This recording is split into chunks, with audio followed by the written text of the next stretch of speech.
Medico science centre से। Surgery का एक बड़ा इम्पोर्टेंट टॉपिक ENT से रिलेटेड है, नेजल पॉलिप। जैसा कि बहुत लोग इससे परेशान हैं, बच्चे भी परेशान होते हैं, एडल्ट भी परेशान होते हैं। तो नेजल पॉलिप के बारे में पहले ये समझे कि आखिर होता क्या है ना। सबसे पहला चीज़ कि इसके बारे में डिफिनेशन कहेंगे तो क्या है यह एक नॉन नियोप्लास्टिक एक मास है। नॉन नियोप्लास्टिक मास मतलब क्या होता है, ये ट्यूमर नहीं है ना, ऐसे वो मास बना हुआ है। कहाँ पे डेवलप होता है, जैसा कि आपको मालूम होगा कि जैसे ये नोज है, ये नेरिस होगा, हम ऐसे पार्ट बता रहे हैं सिर्फ आपको। यहाँ पर नेरिस है, बीच में यहाँ पे सेप्टम है यहाँ पर, और बाकी जो नेरिस कैनाल हो गया, ये नेरिस कैनाल के अंदर म्यूकोसा लेयर हो जाएगा और आगे चल करके ये सेप्टम बन जाता है। जैसे मान लीजिए इस तरह से लेटरल फोटो बना के चलेंगे अगर, तो इस तरह से नोज हो गया आपका, नोज के बाद इधर में लिप हो गया, इधर में पैलेट हो गया, और फिर इधर में ये आपका नेजोफेरिंक्स वाला एरिया हो जाता है, ये आपका ओरल कैविटी हो गया। तो बात याद रखिए, तो यहाँ पर क्या होता है, सेप्टम हो जाता है ये, और यहाँ पर ये सब नेजल कैविटी का एरिया हो जाता है। इस एरिया में इथमॉइडल एरिया बोलते हैं, इसको बोलते हैं क्या, इथमॉइडल एरिया, इथमॉइडल एरिया बोलते हैं। और इसको बोलते हैं एंट्रोकोइनल एरिया, एंट्रोकोइनल एरिया बोलते हैं। अब इस समय क्या होता है ना कि अंदर में लाइनिंग जो है ना, म्यूकस मेम्ब्रेन का लाइनिंग होता है। तो ये जो है बात ध्यान रखिए, यहाँ पर म्यूकस मेम्ब्रेन का लाइनिंग हो गया, ये म्यूकस मेम्ब्रेन है, और यहाँ पर ब्लड वेसल्स है, यहाँ पर लिम्फेटिक वेसल्स है यहाँ पर, और नर्व फाइबर भी है। तो क्या है यहाँ पे है, ये आपका म्यूकोसल लाइनिंग हो गया, म्यूकोसल लाइनिंग, और यहाँ पर आपका ब्लड वेसल्स हो गया, ब्लड वेसल्स हो गया।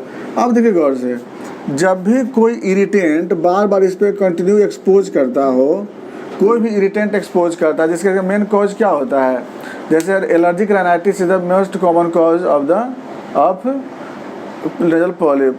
बार बार एलर्जी होने के कारण, बार बार नोज में एलर्जी होने के कारण, या फिर कोई इरिटेंट एक्सपोज होने के कारण, कोई केमिकल एक्सपोज हो रही है, या पोलन एक्सपोज हो रही है, या डस्ट एक्सपोज हो रही है, ऐसा कुछ हो रही है, बार बार स्नीजिंग हो रही है, या प्रेशर से स्नीजिंग कर रहे हैं, मिस हैबिट स्नीजिंग की हो रही है, बहुत लोग की आदत होती है बहुत ज़्यादा तेज़ से या प्रेशर से स्नीजिंग करते हैं।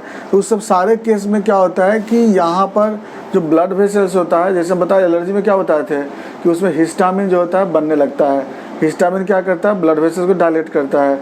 इस तरह से जैसे राइनाइटिस में कोई भी ऐसा प्रॉब्लम होता है तो ये सबसे ब्लड वेसल डायलेट होती है, तो ब्लड वेसल भी डायलेट होती है। तो इरिटेंट होने के कारण क्या होता है कि ये आपका इंज्योर्ड होता है, और कैसा इंज्योर्ड बोलते हैं इसको, सब लिथल इंज्योर्ड बोलते हैं। तो सब लिथल इंज्योर्ड होने के कारण सेल डैमेज तो नहीं होता है, बट होता क्या है कि यहाँ पर जो ब्लड वेसल्स है ना, वो ब्लड वेसल्स थोड़ा डायलेट हो जाता है यहाँ पे, और साथ साथ क्या होता है कि जो म्यूकस लाइनिंग जो होता है ना, ये थोड़ा सा धीरे धीरे हाइपरट्रोफी होने लगता है ये, और हाइपरट्रोफी बीच में यहाँ पर फ्लूइड का एक्युमुलेशन बढ़ने लगता है इंटरस्टिशियल स्पेस में।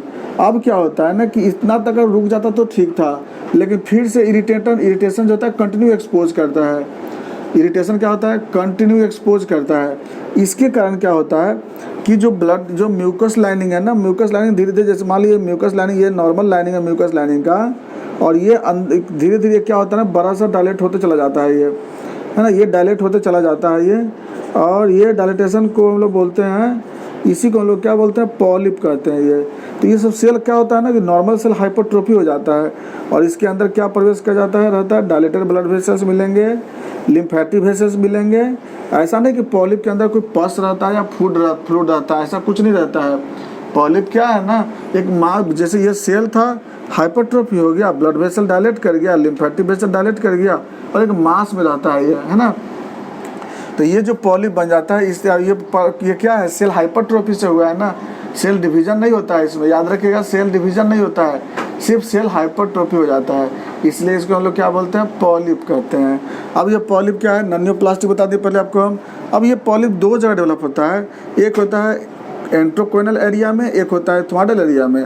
तो एंट्रोकोइनल और इथमॉइडल एरिया में क्या होता है कि ये यहाँ पर जो होता है अधिकांशतः यूनिलेटरल होता है, यहाँ पर अधिकांशतः बाइलेटरल होता है।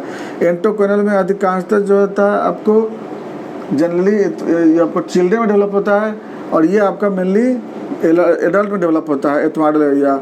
जो ये आपका जो एंट्रोकोनल एरिया होता है इसमें टर्बिनेट से भी अराइज हो सकता है और प्लस आपके वाल से भी डेवलप हो सकता है। ये आपका ऑलवेज जो होता है इसके फ्लोर से डेवलप हो जाता है इससे। तो इसके बाद ये जो आपका होता है जो इंटरकोनल एरिया आपका है ये आपका नोज को ब्लॉक करता है ज़्यादातर। ये आपको जो होता है वो ईयर में जो ऑस्ट्रेचियन ट्यूब है उसको ब्लॉक करता है ज़्यादातर, इसलिए इससे जो होता है मिडिल ईयर का इन्फेक्शन होने के चांसेस ज़्यादा बढ़ जाता है। तो इस तरह से आपका नेजल पॉलिप जो होता है 2 वेराइटीज़ का मिलता है नोज में आपका। इसमें जो आपको सिम्टम मिलेंगे उसमें क्या होता है आपको कि आपका स्मेलिंग में दिक्कत हो जाएगी या नेजल ब्लॉक होगा, सांस लेने में दिक्कत होगी, या फिर बार बार एलर्जी का कंडीशन, राइनाइटिस कंडीशन बनते रहेगा, इन्फेक्शन होल्ड करेगा यहाँ पर, बार बार स्नीजिंग का कंडीशन बनते रहेगा यहाँ पर, नेजल में स्वेलिंग नज़र आएगी आपकी, नेजल पेन भी डेवलप होते रहेगा, इसके कारण हेडेक भी होते रहता है मरीज को।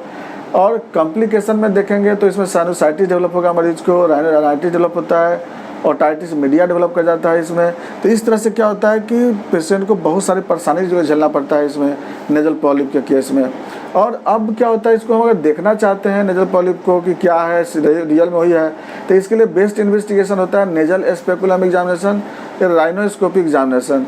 इससे क्या होता है कि हम लोग देख लेते हैं मांस को देख लेते हैं, क्योंकि मांस इसमें सॉफ्ट रहता है, जब छू के देखते हैं इसको टच करके तो ये आपका सॉफ्ट नज़र आएगी, इसमें पेल येलो कलर का होता है, दिखाई देता है आपको कभी कभी है। और अगर इसको ज़्यादा खींचेंगे तो खींचा भी जाता है, लेकिन वही है कि ज़्यादा खींचेंगे तो ब्लड वेसल डायलेट होगी और एलर्जी होने एपिस्टैक्सिस का चांसेस बनता है इसमें। तो इस तरह से नेजल पॉलिप बन जाता है। अब इसमें मैनेजमेंट अगर करना होता है हमें, तो मैनेजमेंट में हम लोग जो होता है जितना भी इरिटेशन सब्सटेंस होती है उसको हम लोग रोकते हैं, एक्सपोज ना हो सके नाक में, एलर्जी से हम लोग प्रिवेंट करते हैं, स्टेरॉयड ड्रग्स यूज़ करते हैं उसमें कि इससे क्या होता है वो प्रिवेंट हो सके। जितना एंटीहिस्टामिनिक जो होता है ड्रॉप वो यूज़ करते हैं, जैसे एलोपैथ में नोजोवियर वगैरह कुछ करके आता है, इससे हम लोग यूज़ करते हैं उसको। और इस तरह से मेरा नेजल पॉलिप जो होता है वह ठीक हो सकता है। इससे भी ठीक नहीं होता है तो एक एलोपैथ में सर्जरी की जाती है जिसको हम लोग पॉलिपेक्टोमी कहते हैं। लेकिन सर्जरी करने के बाद आपको ये नहीं कि आपको फिर छोड़ देना है, सर्जरी के बाद कि आपको दोबारा तभी हो सकता है ना जब फिर इरिटेंट डेवलप करेगी। तो कुछ लोग बोलते हैं कि सर्जरी करने के बाद बार बार हो जाता है, बार बार तो किसी चीज़ में हो सकता है। ये सर्जरी का लोग बदनाम करते हैं कि हाँ अगर सर्जरी करने से फिर दोबारा हो जाता है सर्जरी मत कराओ। अगर सर्जरी कराने का मतलब थोड़े होता है कि आप उसको नोच को हटा दिए हैं। सर्जरी कराने का मतलब तो ऐसा नहीं कि नोच हटा दिए हैं, सर्जरी का मतलब ये तो नहीं कि आप उसमें इंट्राकोनल एरिया हटा दिए हैं। आप ऑर्गन तो है ना, आपको बचना होगा, इरिटेंट से बचना होगा। इसलिए सर्जरी को भी बदनाम नहीं करना चाहिए कि हाँ सर्जरी करने से फिर दोबारा हो जाता है। दोबारा हटाने का मतलब जो ऑर्गन रहेगा तो दोबारा होगा ही, आपको इरिटेशन से बचना होगा। लेकिन अगर आप इससे अच्छा होम्योपैथिक दवा करना चाहते हैं तो होम्योपैथिक में भी बहुत अच्छी दवा इसमें है।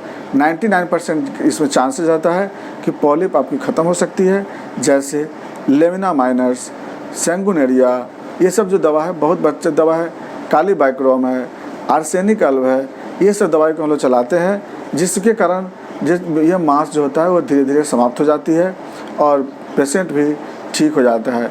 इसलिए हम लोग नेजल पॉलिप पे ध्यान देना होगा। रियल में नेजल पॉलिप है, क्योंकि नेजल पॉलिप के जगह पे डिफरेंशियल डायग्नोसिस अगर देखोगे तो कभी कभी टर्मिनेट हाइपरट्रोफी हो जाता है, कभी कभी ट्यूमर डेवलप कर जाता है, तो उसको हम लोग डिफ्रेंशिएट नहीं कर पाते। या डीएनएस, नेक्स्ट चैप्टर पढ़ाएंगे आपको डीएनएस, उसमें बता देंगे आपको। तो नेजल पॉलिप का मरीज़ आपको मिलता है अगर सिम्टम आता है, nasal blockage, pain, headache, recurrent rhinitis, इस सब का मिलता है तो हम लोग को सचेत हो जाना चाहिए और हम लोग को इलाज करवाना चाहिए।